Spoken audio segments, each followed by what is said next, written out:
সম্মাননীয় সুধীমণ্ডলী, আমি আপনাদেরকে স্বচ্ছ দেশের স্বপ্ন ইউটিউব চ্যানেলের পক্ষ থেকে থাইল্যান্ডের কাঞ্চনবুরির শহরের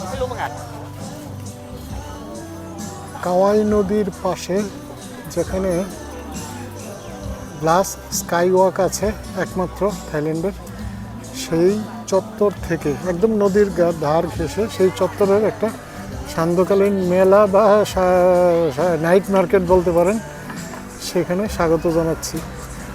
এখানকার আমি নাইট মার্কেটে একটু ধারণা দিচ্ছি আপনাদের। খাবারের সামগ্রী বেশি এখানে, বিভিন্ন রকম খাবার এখানেই তৈরি করা হচ্ছে এবং মানুষ কিনছে, কিনে খাচ্ছে বা কেউ পার্সেল নিয়ে যাচ্ছে। ওই যে দেখেন পাশে ওই যে নদীর পাশে ওইখানে ওই যে বসে বসে ডিনার করছে। সন্ধ্যা এখনও হয়নি, তারপরেও ডিনার শুরু হয়ে গেছে।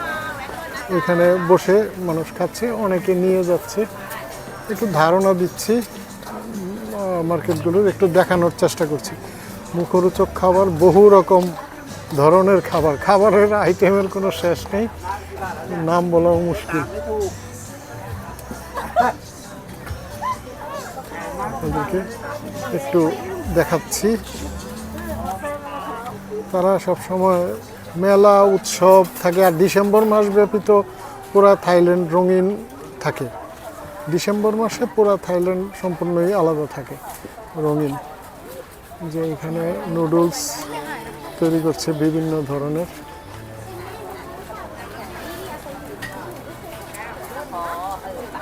পুরো ডিসেম্বরে এটা হলো পর্যটনের মৌসুম এবং এই সময়টাতে যারা আসবেন তারা রঙিন থাইল্যান্ড দেখতে পারবেন। এইবার যদিও রাজমাতার মৃত্যুর কারণে অনেক উৎসব একটু রং কমানো হয়েছে, ওনার প্রতি শ্রদ্ধা জানিয়ে।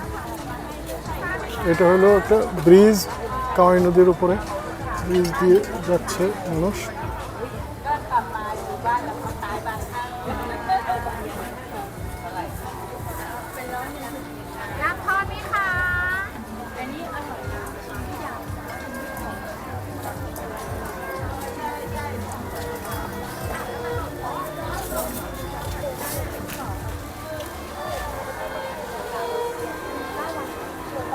এখানে মেলার একটু পাশেই আপনাদেরকে জাস্ট একটু দেখায় দিই যে এখানে কিভাবে বসে, এটা সব সিমেন্টের টুল আর টেবিল পাতা আছে,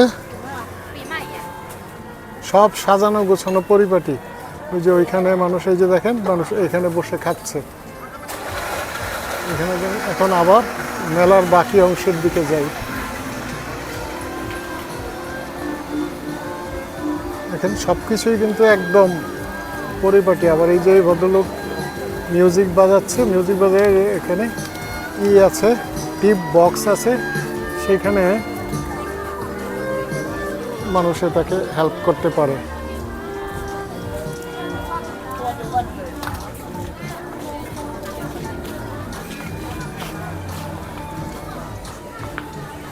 দেশি বিদেশি সব রকম মানুষই আছে, থাইও আছে এবং পর্যটক।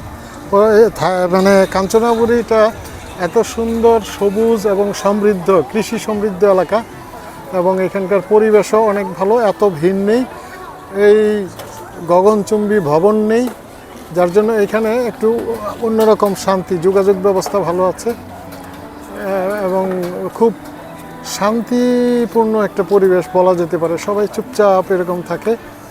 এখন এইখানে কিন্তু বাংলাদেশ বা এশিয়ার লোকের মধ্যে ইয়েরা মানে কি বলে, ওই চাইনিজরা কিছু আসে, বাংলাদেশ, ভারত, পাকিস্তান এই জায়গার লোক আসেই না।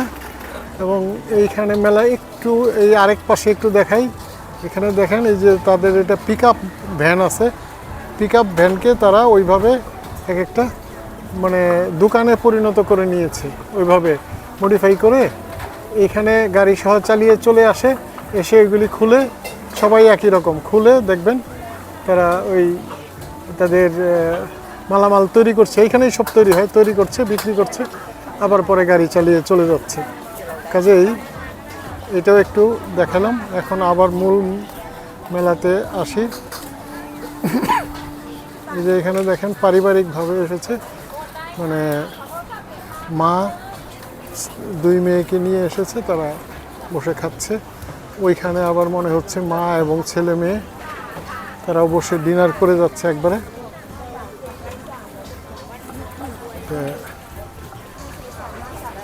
কাজেই আমাদের দেশের যারা আসবেন ব্যাংককে, তারা 2-3 দিনের জন্য হইলেও কাঞ্চনবরী ঘুরে যাবেন। খুব কাছাকাছি, 130 কিলোমিটার দূরে, বাস ট্রেন দুইভাবেই আসা যাওয়া যায়। কাজে এইখানে আসলে আপনারা যে সৌন্দর্য, যে জিনিস দেখতে পাবেন, এইগুলি তো প্রত্যেক জায়গায় আলাদা। এবং দ্বিতীয় বিশ্বযুদ্ধের ঐতিহাসিক অনেক জিনিসপত্র ওইখানে আছে। কাজেই এখানে আর সবুজ রঙিন পরিপাটি অবস্থা, এটা দারুণ। এখন দেখেন সব কিছুই এরকম পরিপাটি সুন্দর। এত মানুষ, মেলা চলছে কিন্তু হইচই চিৎকার চেঁচামেচি এসবের কিছু নেই। আমরাও আশা করব আমাদের পরিবেশকে সুন্দর করব, সুন্দর রেখে আমরা আনন্দে কাটাবো, সবাইকে নিয়ে ভালো থাকবো এই প্রত্যাশা রেখে। যে দেখেন দুইটা কুকুর সুন্দর, একটা ঘুমাচ্ছে আর একটাও এখন ওরকম আছে। এদেরকে কেউ বিরক্ত করে না এবং এরাও কারো মানে সমস্যা করে না। সবাইকে ধন্যবাদ জানিয়ে এখান থেকে বিদায় নিচ্ছি। ধন্যবাদ।